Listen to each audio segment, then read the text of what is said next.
Hello friends, welcome to get the students. आज अपन कर रहे हैं प्रीवियस ईयर 12 का पूरा क्वेश्चन पेपर को सोल्व करने हैं जो इसी के लिए आया था। बहुत ही डिटेल से अपन एक्सप्लेन करेंगे इस पूरे के पूरे प्रीवियस पेपर को। अपन बहुत सारे कंसेप्ट को अचीव करने की कोशिश करेंगे।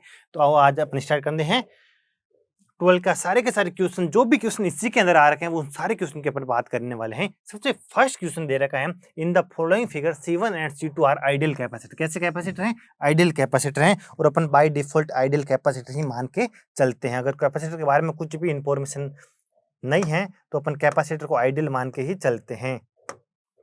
कैपेसिटर कैसे आइडियल है ये बता रहे हैं। C1 कौन सा capacitor? C1 has been charge to 12 volt before the ideal switch S is close. यानी स्विच के ऑपरेट होने से पहले मेरा C1 के ऊपर कितना वोल्टेज था? 12 वोल्टेज था। 12 वोल्टेज तो क्या था? चार्ज था। तो ये पूछ रहे हैं IT की वैल्यू आपको फाइंड आउट करनी है फॉर ऑल टी। यानी IT का नेचर पूछ रहे हैं कि IT की वैल्यू 0 होगी, स्टेप फंक्शन होगी, एक्सपोनेंशियल मतलब डिकेइंग फंक्शन होगा या इंपल्स फंक्शन होगा, इसकी बात कर रहे हैं। आई होप ये क्वेश्चन समझ में आ गया होगा। एक स्विच है जो t इक्वल टू 0 पे क्लोज हो रहे हैं, दो कैपेसिटर आइडियल कैपेसिटर लगे हुए हैं। C2 इनिशियली क्या है? अनचार्ज है, उस पर ऊपर कोई चार्ज नहीं है। मतलब अगर ये जो इंफॉर्मेशन अपन को गिवन है इसके हिसाब से मैं लिख सकता हूँ C2 पे 0 माइनस पे कितना वोल्टेज है? 0, क्योंकि वो इनिशियली क्या है? अनचार्ज है। क्या C2 के बारे में कुछ भी इंफॉर्मेशन नहीं है तो उसको मैं इनिशियली अनचार्ज मान के ही चलूंगा। और C1 के बारे में अपन को बता दिया है, VC ऑफ 0 माइनस कितना है? 12 वोल्ट है। कितना है? 12 वोल्ट। ये अपन को क्वेश्चन में गिवन है। आई होप ये आपको समझ आ गया होगा। देखो यहाँ पर अपन जो फर्स्ट ऑर्डर में ट्रांजिएंट इक्वेशन लगती है वो अप्लाई नहीं कर सकते, क्योंकि वो ओनली फर्स्ट ऑर्डर RL और RC सर्किट के लिए अप्लाई है। न तो ये मेरे को RL सर्किट दिखता है, ना मेरे को ये RC सर्किट दिख रहा है। ये जो सर्किट दिख रहा है इसके लिए अपन ट्रांजिएंट इक्वेशन की मदद नहीं ले सकते। आई होप यहाँ तक आपको समझ आ गया। वो ओनली फॉर एक फर्स्ट ऑर्डर RL या RC सर्किट के लिए ही एप्लीकेबल है। तो आई होप यहाँ तक आपको समझ आ गया होगा। VC2 की वैल्यू गिवन है, VC1 की वैल्यू गिवन है, IT की वैल्यू मेरे को फाइंड आउट करनी है। और ट्रांजिएंट इक्वेशन की मैं हेल्प नहीं ले सकता हूं, तो मैं किसकी हेल्प लूंगा? ऐसे क्वेश्चन को सोल्व करने के लिए अपन लाप्लास ट्रांसफॉर्म की यूज लेंगे। अपन के पास एक टूल बचता है लाप्लास ट्रांसफॉर्म, उसकी मदद से ऐसे क्वेश्चन को सोल्व करते हैं। और इससे पहले मैं आपको कुछ एक्स्ट्रा बात बताता हूँ। वो एक्स्ट्रा बात क्या है? अगर कोई भी कैपेसिटर लगा हुआ है, क्या लगा हुआ है? ये कैपेसिटर है मान लो सी, और इनिशियली क्या है? इनिशियल मान लो इसमें मैंने चार्ज एज्यूम कर लिया 2 वोल्ट है, मान लो कुछ भी एज्यूम कर लिया। जैसे अपन को प्रीवियस क्वेश्चन में गिवन है 12 वोल्ट इस पे इनिशियल चार्ज है। क्या है? स्विच ऑपरेट होने से पहले। तो स्विच ऑपरेट होने के जस्ट बाद अगर मैं इसको लाप्लास डोमेन के अंदर इसको रिप्रेजेंट करूंगा तो कैसे करूंगा? सबसे पहले इसका इंपेडेंस क्या होता है? 1/SC होता है। अपन ने बात की है, इसका इंपेडेंस क्या होता है? 1/SC होता है। क्या होता है? 1/SC इसका इंपेडेंस होता है, उससे रिप्लेस करेंगे। और आप ऐसे एज्यूम कर लो ये 12 वोल्ट कुछ ऐसे दे रहा है, अपन को पोलरिटी ऐसे गिवन है कि इसके ऊपर इनिशियली चार्ज है 12 वोल्ट, ऐसे पोलरिटी दे रखी है +2 माइनस। तो आप इसी डायरेक्शन में आप यहाँ पर एक वोल्टेज सोर्स बनाओगे। क्या बनाओगे? Voltage source. और उस वोल्टेज सोर्स की वैल्यू कितनी हो जाएगी? 12/S हो जाएगी। आई होप किसी भी कैपेसिटर को आपको टाइम डोमेन से लाप्लास डोमेन में ले जाना आना चाहिए। यानी ये कोई कैपेसिटर है जिसका कैपेसिटेंस की वैल्यू C है, तो लाप्लास डोमेन में इसका इंपेडेंस 1/SC होगा या नहीं होगा? बिल्कुल होगा। इस पे इनिशियल वोल्टेज 12 है। ये स्विच ऑपरेट होने के जस्ट पहले की बात है, ये स्विच ऑपरेट होने की जस्ट बाद की बात होगी। अगर इस पे वोल्टेज 12 वोल्ट है तो इसको एक बैटरी से रिप्लेस करेंगे। जैसी पोलरिटी इधर दी हुई है, मान लो ये पॉइंट A है, ये पॉइंट B है, तो अपन का वो जो वोल्टेज सोर्स बनाएंगे ना उसका भी पॉजिटिव A से कनेक्ट होगा, नेगेटिव B से कनेक्ट होगा। 12 वोल्ट है तो यहाँ आंसर कितना आ जाएगा? 12/S आ जाएगा। आई होप किसी भी एलिमेंट को, चाहे वो इंडक्टर को अपन आगे बात करेंगे, कैपेसिटर को टाइम डोमेन से लाप्लास डोमेन में कैसे लेके जाते हैं अगर उसके ऊपर इनिशियल वोल्टेज हो, तो आई होप आपको समझ आ गया होगा। जैसे अपन को प्रीवियस ईयर में ऐसे ये दिया है, गिवन है, ये C1 है, इस पे इनिशियल वोल्टेज 12 वोल्ट है, इस पे इनिशियल वोल्टेज 0 वोल्ट है। t इक्वल टू 0 पे स्विच क्या हो रहा है? क्लोज हो रहे हैं। तो इसको मैं लाप्लास डोमेन में लेके जा रहा हूँ। कौन से डोमेन में लेके जा रहा हूँ? इस सर्किट को सोल्व करने के लिए लाप्लास डोमेन की हेल्प लेनी पड़ेगी। तो for t is greater than 0, Laplace domain अपन को क्या बोलेगा कि ये C1 था तो ये क्या हो जाएगा? 1/SC1। और इसमें इनिशियल वोल्टेज कितना था? 12 वोल्ट। तो आंसर कितना आ जाएगा? इसके सीरीज में एक वोल्टेज सोर्स कनेक्ट हो जाएगा 12/S का। और C2 था जो इनिशियली क्या था? अनचार्ज था। तो तो इस पे कितना वोल्टेज था, 0 वोल्टेज, तो इसके सीरीज में कोई भी बैटरी नहीं आएगी। और इसमें करंट कौन सी फ्लो हो रही थी, IT, तो IT का लाप्लास इक्विवेलेंट हो गया IS, और मेरे को IS की वैल्यू मिल जाएगी तो उसका इनवर्स लाप्लास ट्रांसफॉर्म लेके मैं IT की वैल्यू फाइंड आउट कर सकता हूँ। आई होप यहाँ तक आपको समझ आ गया होगा। ये एक इम्पेडेंस है, ये वोल्टेज सोर्स है। तो मेरे को बताओ IS की वैल्यू कितनी हो जाएगी, IS की वैल्यू हो जाएगी अपन की 12/S/1/SC1 प्लस 1/SC2 होगी या नहीं होगी, बिल्कुल होगी। तो 1/S से 1/S को अगर मैं कैंसिल करता हूं तो देखो IS क्या क्या मिल जाएगी मेरे को, IS मिल जाएगी 12C1 प्लस C2 मिलेगी या नहीं मिलेगी, ये मेरे को मिलेगी IS क्या मिल रहा है, कांस्टेंट मिल रहा है। तो आपको बताओ किसी इम्पल्स सिग्नल का, आपको पता है किसी इम्पल्स सिग्नल का लाप्लास ट्रांसफॉर्म 1 होता है। तो मेरे को बताओ कोई अगर मैं इधर मल्टीप्लाई करता हूँ k से तो इधर भी किससे मल्टीप्लाई होगा, k। किसी कांस्टेंट का इनवर्स लाप्लास ट्रांसफॉर्म क्या होता है, k डेल t होता है। ये एक कांस्टेंट है तो इसका इनवर्स लाप्लास ट्रांसफॉर्म क्या हो जाएगा, ये अपना कांस्टेंट आ जाएगा। पहले तो 12C1 C2 upon C1 plus C2 और आगे कितना आ जाएगा, डेल ऑफ t आ जाएगा। मतलब अपन को इसके अंदर से कैसी करंट फ्लो होगी, एक इम्पल्स नेचर की करंट फ्लो होगी। आई होप ये क्वेश्चन आपको समझ आ गया होगा।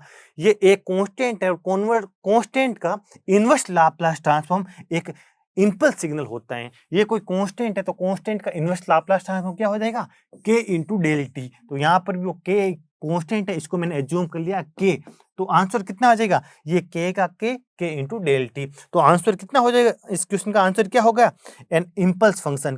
कैसा फंक्शन होगा, एक इम्पल्स फंक्शन होगा IT की वैल्यू। आई होप ये क्वेश्चन आपको समझ आ गया होगा। सेकंड क्वेश्चन क्या बोल रहे हैं, the average power delivered to the impedance 4-j3। 4-j3 को, ये 4-j3 वाला इम्पेडेंस एवरेज कितनी पावर एब्जॉर्ब करेगा अगर इससे फ्लोइंग होने वाले करंट की वैल्यू है 5 cos pt प्लस 100। देखो IT अपन को गिवन है, क्या गिवन है, 5 cos 100 pt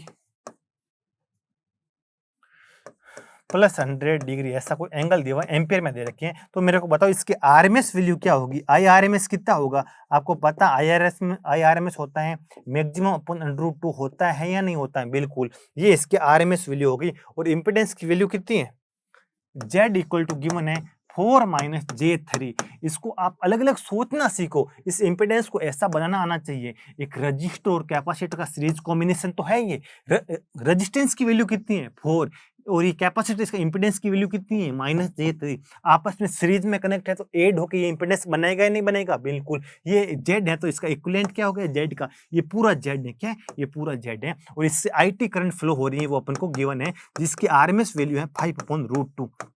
आपको पता है कोई भी कैपेसिटर और इंडक्टर किसी सर्किट में कनेक्टेड है तो वो एवरेज पावर 0 एब्जॉर्ब करते हैं। कितनी एब्जॉर्ब कर रहे हैं, 0, क्योंकि इनके वोल्टेज और करंट के बीच का फेज डिफरेंस 90 होता है। और अपन को पता है एवरेज पावर होती है VRMS into IRMS into cos theta. क्या होती है, आपको पता है किसी भी एलिमेंट के द्वारा एब्जॉर्ब की पावर होती है VRMS इंटू IRMS और इनके बीच का phase difference cos theta. Phase difference कितना होता है इंडक्टर के केस में, इंडक्टर के केस में क्या होता है, करंट वोल्टेज से 90 डिग्री से क्या करता है, लीड करता है। तो 90 आएगा तो ये तो एवरेज पावर कितनी एब्जॉर्ब करेगा, 0 एब्जॉर्ब करेगा। और मैं ये क्या, रजिस्टर का फेज डिफरेंस कितना होता है, 0 होता है। इसके द्वारा एब्जॉर्ब की हुई पावर कितनी हो जाएगी, VRMS इंटू IRMS। V के बारे में आइडिया नहीं है तो आपको पता है V इक्वल टू IR होते हैं। तो आंसर कितना आ जाएगा, IRMS स्क्वायर इंटू R। तो आंसर सिंपली कितना आ जाएगा, P एवरेज। IRMS का स्कोर कितना हो जाएगा, 25.2 इंटू R की वैल्यू 4 है तो आंसर कितना आ जाएगा, 50 वाट आ जाएगा। कितना आ जाएगा, 50 वाट। आई होप यहाँ तक आपको समझ आ गया होगा, इसका आंसर आ जाएगा 50 वाट। अगला क्वेश्चन ये आपको गिवन है और पूछ रहे हैं 1-2 के अक्रॉस सीन किया हुआ इंपेडेंस कितना होगा। बिल्कुल आसान क्वेश्चन है, 1-2 के अक्रॉस सीन किया हुआ इंपेडेंस की वैल्यू पूछ रहे हैं। आपको पता है मैंने जब थेवेनिन और नॉर्टन थ्योरम पढ़ी थी तो मैंने बोला था R थेवेनिन निकालने के लिए अगर आपको किसी भी टर्मिनल के अक्रॉस R थेवेनिन निकालना है और सर्किट के अंदर कोई भी डिपेंडेंट सोर्स प्रेजेंट है तो आपको एक वोल्टेज सोर्स एज्यूम करना पड़ेगा, एक करंट सोर्स एज्यूम करना पड़ेगा और VS अपॉन IS का रेशियो ही अपन का R इक्विवेलेंट होगा। यहाँ तक आई होप आपको समझ आ गया होगा। तो मेरे को पहले बताओ, ये टर्मिनल 1 है तो ये भी कितना होगा 1 है, ये 2 है तो ये भी 2 होगा, ये भी कितना होगा 2 होगा, ये भी कितना होगा 2 होगा या नहीं होगा? बिल्कुल। तो देखो ये मेरा मैंने एज्यूम कर लिया टर्मिनल 1, ये टर्मिनल एज्यूम कर लिया, 2 एज्यूम कर लिया, क्या कर दिया 2 एज्यूम कर दिया। तो देखो ये 1 के और ये 9 के 1 और 2 के बीच में ही तो कनेक्टेड है, ये 2 है तो ये भी 2, ये 2 है तो 1 और 2 के बीच में ही तो कनेक्ट है, 1 के और 9 के आपस में सीरीज में है तो कितने हो जाएंगे 10 के। 10 के का मतलब यहाँ पर यूनिट के में है और यहाँ पर यूनिट सिंपल ही है ओम में, तो के को मैं अगर उसमें कन्वर्ट कर दूंगा तो मतलब हो जाएगा कितना हो जाएगा 10 के का मतलब कितना होता है, ये मेरा कितना हो जाए 9 और 3 9 और 1 10 के मतलब 10 और ये मेरा हो गया के का मतलब 10,000 ओम हो गया। और इसमें फ्लो होने वाले करंट की वैल्यू कितनी है, इसमें फ्लो होने वाले करंट की वैल्यू IB है। आई होप यहां तक आपको पता चल गया होगा। ये 100 ओम भी 1 और 2 के बीच में कनेक्टेड है, ये मेरा 1 और 2 के बीच में, इधर मेरा कितना कनेक्ट है 100। आप मेरे को बताओ आपस में किसमें है पैरेलल में, तो इनके अक्रॉस पोटेंशियल डिफरेंस कितना है सेम रहेगा, तो पोटेंशियल डिफरेंस सेम रहेगा तो I is inversely proportional to 1 upon R होगी या नहीं होगी? बिल्कुल होगी। इनमें से फ्लो होने वाली करंट इनकी रेजिस्टेंस के इनवर्सली प्रोपोर्शनल होगी। तो मेरे को बताओ इसका रेजिस्टेंस इसके रेजिस्टेंस से कितना गुना है, 100 गुना है या नहीं है? देखो ये 100 है तो 100 गुना है, इसका रेजिस्टेंस इसके कंपेयर में 100 गुना है, तो इसका ज्यादा है इसका कम है, मतलब इसका रेजिस्टेंस इससे 100 गुना कम है, तो इससे फ्लो होने वाली करंट भी इससे 100 गुना होगी या नहीं होगी? जिसका रेजिस्टेंस कम होगा उसका करंट क्या होगी ज्यादा होगी। यहाँ से करंट 100 IB फ्लो होगी या नहीं होगी? ये छोटी छोटी चीजें हैं, आप फिर निकाल भी सकते हो, लेकिन ये चीजें आपको क्लिक करनी चाहिए। देखो इसका रेजिस्टेंस इससे 100 गुना कम है, तो इससे फ्लो होने वाली करंट भी इससे 100 गुना होगी। अगर पैरेलल में कनेक्टेड है तो वोल्टेज सेम है, इनका क्या होगा वोल्टेज सेम है और इनका रेजिस्टेंस अलग अलग है, इसका रेजिस्टेंस इसके रेजिस्टेंस से 100 गुना कम है, तो इससे फ्लो होने वाली करंट इससे फ्लो होने वाली करंट से 100 गुना ज्यादा होगी। आई होप यहां तक आपको पता चल गया होगा। और ये भी देखो 99 IB भी 2 और 1 के बीच में कनेक्टेड है और करंट 2 से 1 की ओर फ्लो हो रही है, तो ऐसा कुछ होगा या नहीं होगा? ये क्या हो जाएगा अपने का 99 IB होगा या नहीं होगा? बिल्कुल। और अब मेरे को 1 और 2 से सीन क्या हुआ इंपेडेंस फाइंड आउट करना है, तो मेरे को पता अगर कोई डिपेंडेंट सोर्स होगा ना, तो मैं यहाँ एक वोल्टेज सोर्स क्या एज्यूम करता हूँ VS एज्यूम करता हूँ। कितना एज्यूम करता हूँ VS, और उससे करंट निकालता हूँ IS, और मेरे को अगर VS अपॉन IS का रेशियो मिल जाएगा ना, तो मेरे को इसके इंपेडेंस की वैल्यू मिल जाएगी। यहाँ तक आई होप आपको समझ आ गया होगा। मेरे को VS अपॉन IS का रेशियो चाहिए। तो देखो ये करंट कितनी है IB है, ये 100 IB है, तो यहाँ पर करंट कितनी आ जाएगी 100 प्लस IB कितनी हो जाएगी 101 IB होगी। और ये कितनी है 99 IB है, तो ये करंट कितनी हो जाएगी इनका सम कितनी हो जाएगी 200 IB होगी या नहीं होगी? बताओ। देखो अब IS और IB का क्या है, एक ही ब्रांच में फ्लो हो रही है लेकिन ऑपोजिट डायरेक्शन में, तो IS की वैल्यू कितनी हो जाएगी -200 IB होगी या नहीं होगी? आई होप आपको समझ आ गया होगा। या फिर आप इधर है ना KCL लगा दो, आपको IS की वैल्यू -200 IB मिलेगी। यहाँ से आ कितनी रही है 101 IB, यहाँ से कितनी आ रही है 99 IB, तो अपन की टोटल कितनी करंट निकलेगी 200 IB। लेकिन अपन का IS ऑपोजिट डायरेक्शन में है, तो ऑपोजिट की वजह से क्या आ गया नेगेटिव साइन आ गया। आपको IS की वैल्यू मिल गई। अगर मेरे को VS की वैल्यू मिल जाए तो मेरे को यहाँ से सीन क्या हुआ रेजिस्टेंस की वैल्यू मैं निकाल सकता हूँ। तो देखो ये 100 है और 100 IB की करंट फ्लो हो रही है, तो जहां से करंट एंटर होगी वो पॉजिटिव, जहां से करंट निकलेगी वो नेगेटिव, तो इसके अक्रॉस पोटेंशियल ड्रॉप कितना होगा V = I × R, यानी 100 × 100 × IB, तो कितना हो जाएगा 10 की पावर 4 × IB होगा या नहीं होगा? बिल्कुल 10 की पावर 4 अपॉन IB होगा, बिल्कुल ही होगा। और ये आपस में क्या है पैरेलल में है, तो इसका पोटेंशियल भी कितना होगा 10 की पावर 4 IB होगा या नहीं होगा? बिल्कुल। लेकिन इसकी पोलरिटी और इसकी पोलरिटी जस्ट ऑपोजिट है, तो मेरे को बताओ VS की वैल्यू क्या मिलेगी? VS की वैल्यू मिलेगी -10 की पावर 4 IB मिलेगी या नहीं मिलेगी? बिल्कुल मिलेगी। अब आपको VS अपॉन IS का रेशियो फाइंड आउट करोगे ना, तो आपका R इक्विवेलेंट मिल जाएगा 1 2 के अक्रॉस। तो मेरे को VS कितना मिल रहा है 10 की पावर 4, मतलब ये हो जाएगा 10,000 IB अपॉन 200 IB मिल गई। तो ये भी क्या है 200 IB है या नहीं, बिल्कुल 200 IB है। तो IB से IB कैंसिल हो जाएगा, 20 से 20 कैंसिल हो जाएगा, 2 से 100 काटूंगा तो कितना आंसर आ जाएगा 50 ओम आ जाएगा। आई होप ये क्वेश्चन आपको समझ में आ गया, बहुत आसान क्वेश्चन है। आंसर कितना हो जाएगा 50 ओम आंसर इसका हो जाएगा। अब ये क्वेश्चन है, ये क्वेश्चन भी बहुत ही ईजी है, आपको ओनली केवीएल यूज लेना है। आपको इस करंट की वैल्यू फाइंड आउट करनी है, किस करंट की, इस करंट की वैल्यू फाइंड आउट करनी है, इस करंट की। मैंने इस करंट को एज्यूम कर लिया, इंडक्टर में फ्लो होने वाले करंट, तो मैंने एज्यूम कर दिया IL बार, एज्यूम कर दिया IL बार। इस करंट की वैल्यू फाइंड आउट करनी है, तो ये कितनी है 1 है। 1 एंगल 0 मतलब एंगल होता है 0 तो उसको इग्नोर करो, कुछ मतलब नहीं है। 1 एंगल 0 मतलब ये करंट 1 है, ये IL है। तो मेरे को बताओ ये करंट कितनी होगी। यहां से इनकमिंग 1 है, यहां से इनकमिंग कुछ होगी, इनका इन दोनों का सम ये होगा। तो मेरे को बताओ ये क्या होगी, IL बार माइनस 1 एंगल 0 होगी या नहीं, कोई बिल्कुल। अब वो करंट पता होना चाहिए, इन दोनों का सम होकर ये बनेगी। तो 10 से 10 कैंसिल हो जाएगी, आगे IL फ्लो हो जाएगी। ये आपको बनाना आना चाहिए। अब मेरे को IL की वैल्यू चाहिए। तो IL की वैल्यू फाइंड आउट करने के लिए कौन से लूप में मैं अगर केवीएल लगाऊं तो मेरे पास ओनली एक अननोन IL बचेगा और IL की वैल्यू फाइंड आउट कर सकता हूं। देखो इसको तो मैं केवीएल का पार्ट बनाऊंगा ही नहीं, क्योंकि इस करंट सोर्स के अक्रॉस मेरे को पोटेंशियल ड्रॉप पता है ही नहीं। और इनको भी नहीं बनाऊंगा कि इनमें कितनी करंट फ्लो हो रही है, वो भी अपन का निकालना मुश्किल हो जाएगा, क्योंकि फिर तो अपन को बहुत सारे अननोन इंट्रोड्यूस कराने पड़ेंगे नेटवर्क में।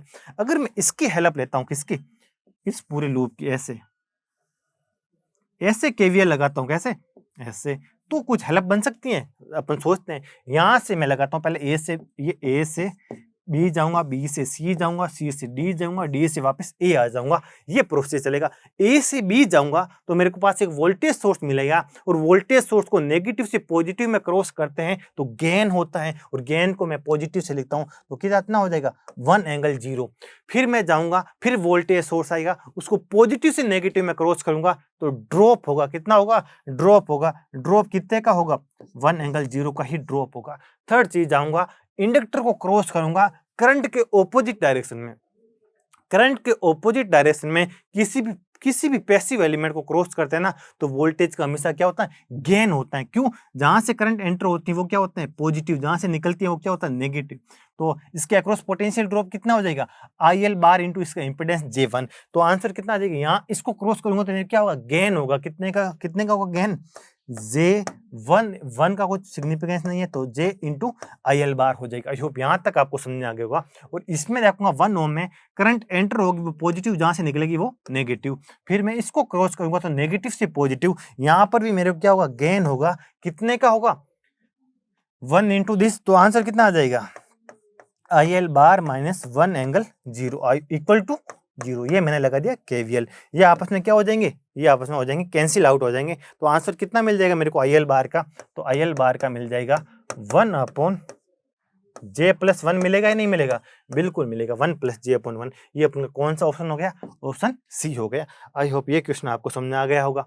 अब देखो क्वेश्चन में अपन को क्या पूछ रहे हैं कि वोल्टेज आर इन फेज, यानी ये वाला वोल्टेज और ये वाला वोल्टेज क्या एक ही फेज में है, मतलब दोनों का फेज क्या इक्वल है। और सिंपलिसिटी के लिए मैंने इसका भी फेज क्या एज्यूम कर दिया 0 डिग्री, और इसका भी फेज कितना हो गया 0 डिग्री। मेरे को आर की वैल्यू फाइंड आउट करनी है, ताकि नेटवर्क 2 में क्या होना चाहिए, मैक्सिमम पावर ट्रांसफर होनी चाहिए। क्या होनी चाहिए, मैक्सिमम पावर ट्रांसफर होनी चाहिए। क्या होनी चाहिए, मैक्सिमम पावर ट्रांसफर होनी चाहिए। लेकिन अपन को इसके लिए थ्योरम पता नहीं है।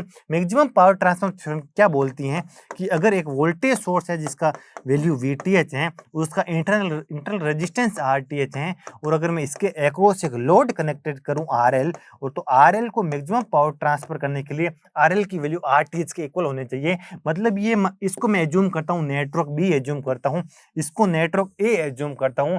तो अगर नेटवर्क B मेरा RTH के इक्विवेलेंट रेजिस्टेंस ऑफर करता है नेटवर्क A को, अच्छे से सुनना, थ्योरम मोस्ट इंपॉर्टेंट है। अगर मेरा नेटवर्क बी नेटवर्क 1 को RTH के इक्विवेलेंट रेजिस्टेंस ऑफर करेगा ना, तब मेरे RL में मैक्सिमम पावर ट्रांसफर होगी। तो मैं यहां भी बोल सकता हूं, अगर मेरा नेटवर्क बी नेटवर्क A को 2 ओम के इक्विवेलेंट रेजिस्टेंस ऑफर करेगा ना, तब मेरी क्या होगी, मैक्सिमम पावर ट्रांसफर होगी। मतलब मैक्सिमम पावर ट्रांसफर होने के लिए ये नेटवर्क 2 है ना, नेटवर्क 1 को कितना ओम का रेजिस्टेंस ऑफर करना चाहिए, 2 ओम का रेजिस्टेंस ऑफर करना चाहिए। यानी नेटवर्क 1 से नेटवर्क 2 में सीन करूंगा ना, तो मेरे को 2 ओम के इक्विवेलेंट क्या होना चाहिए, रेजिस्टेंस ऑफर होना चाहिए। तो इसका इंपेडेंस कितना हो गया, 2 ओम। मान लो इसको 2 ओम से रिप्लेस कर दिया, तो ये 2 और 2 आपस में किस में हो गया, सीरीज में हो गया। तो बताओ इससे फ्लो होने वाले करंट की वैल्यू कितनी होगी, यहाँ से करंट जो निकलेगी वो उसकी कितनी वैल्यू होगी, करंट की वैल्यू हो गई 10/2 + 2 कितना हो गया, 4 हो जाएगा। तो करंट की वैल्यू कितनी होगी,